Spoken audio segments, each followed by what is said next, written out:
માર્કેટમાંથી હલકી કક્ષાનો 1200 રૂપિયાનો તેલનો ડબ્બો લાવીને બે દુકાનદારો તેના પર બ્રાન્ડેડ તેલની કંપનીના સ્ટીકર અને બુચ લગાડી 1850 રૂપિયામાં વેચતા હતા।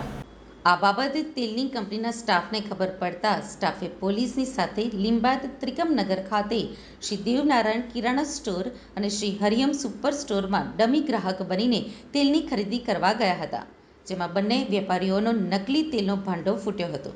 લીંબાયત પોલીસને બંને દુકાનમાંથી તિરુપતિ કપાસા તેલના 3 ડબ્બા મળ્યા હતા। પોલીસે નકલી તેલના 3 ડબ્બા, સ્ટીકર અને બુચ સહિતનો મુદ્દામાલ જપ્ત કર્યો છે।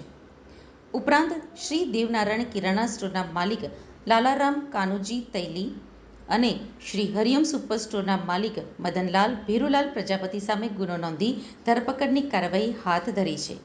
થોડાક મહિના પહેલા પણ શહેરમાં ખાસ કરીને શ્રમિક વિસ્તારોમાં આવેલી કેટલીક દુકાનોમાંથી ડુપ્લિકેટ તેલના ડબ્બા પકડાયા હતા। આ બંને દુકાનદારો નકલી તેલના ડબ્બા ઉપર બ્રાન્ડેડ તેલની કંપનીના સ્ટીકર લગાડી વેચાણ કરી 500 રૂપિયા કમાતા હતા।